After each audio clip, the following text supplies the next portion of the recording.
The South African government plans to implement a national minimum wage. But what does this mean? And is it a good idea? A minimum wage is the lowest amount an employer is allowed to pay a worker. In South Africa right now, there are different minimum wages in different industries, starting at very low levels.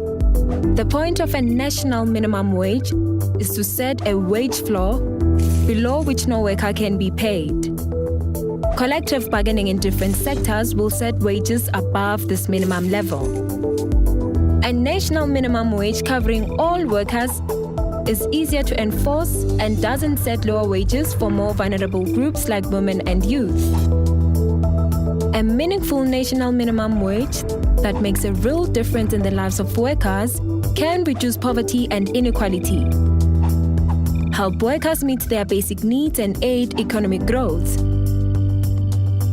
It will fundamentally change our wage structure. Are wages of South African workers high? Not according to the World Bank, which says high wages in South Africa are mainly due to high wages for managers and professionals, and not to high wages at the bottom of the income distribution. 5.5 million full-time workers are being paid wages which are too low to take them and their dependents out of poverty. A worker with an average number of dependents needs to earn about 4,300 rands to achieve this. A family of 4 needs about 5,500 rands per month just to survive. Below this, families do not have sufficient food and basic necessities. Children's education and health is undermined. Poverty is holding South Africa back, robbing most South Africans of a decent life. South Africa also has the highest level of inequality in the world, mainly because of inequality between wages. The average salary of the top 10% of full-time employees is 82 times higher than the bottom 10%. Inequality generates huge social tension and stifles economic development. Across the globe, national minimum wages have been shown to reduce inequality and poverty. In the 2000s, Argentina and Uruguay upped their minimum wage by 200% and Brazil by 130%. At the same time, inequality and poverty fell dramatically and employment increased. Something similar happened in many other countries, where the value of minimum wages fell, like in Mexico and the United States. Poverty and inequality rose. Raising the national minimum wage helps reduce poverty and inequality because it bumps up wages of low-income earners faster than middle and high-income earners. And because wages are shared within families, higher wages help the employed and the unemployed. But do national minimum wages lead to job losses? There are always predictions of major job loss whenever a minimum wage is introduced. But these are just scare tactics. Hundreds of different studies internationally showed that there is either a small or no impact on employment. Why is this? There is no simple relationship between the level of wages and the level of employment. Investment in the economy drives employment based on many economic factors.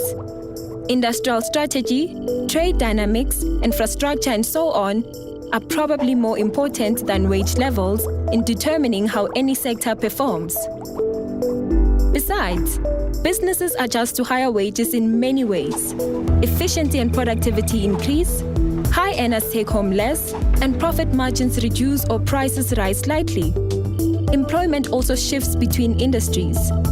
In South Africa, no jobs were lost after minimum wages were introduced in private security, forestry, taxi, retail, and domestic work. Only in agriculture were the job losses. Although, since then, minimum wages and employment have risen together. Lower income earners save less and spend more, including on locally produced goods. So more money in the pockets of low earners means higher economic demand. And then the giant wheel of the economy starts turning. In this way, higher minimum wages, if combined with the right policies, could actually increase employment. According to research at Wits University, a national minimum wage that starts at 4,600 rands and rises to 5,550 over 10 years would lift average wages by over 2,000 rands and benefit low-income earners the most. This would successfully reduce poverty and inequality and cause an increase in spending to help grow the economy. The minimum wage must increase each year at a faster rate than wages of the high-paid so that inequality is reduced. But powerful interests are opposing a meaningful national minimum wage because it challenges the cheap labor structure. We therefore need a large campaign by workers and communities to achieve this goal. A national minimum wage will not solve all our problems, and it won't bring all workers the wages they want. It is only part of the fight for a living wage and a new wage policy. It must also be complemented by other interventions, including centralized collective bargaining in all sectors and comprehensive social security. But by reducing poverty and inequality and boosting consumption, the national minimum wage can be an important part of South Africa's economic solution. It has worked across the globe and can change the lives of millions of South Africans. It is more than just a good idea. It is a policy worth fighting for.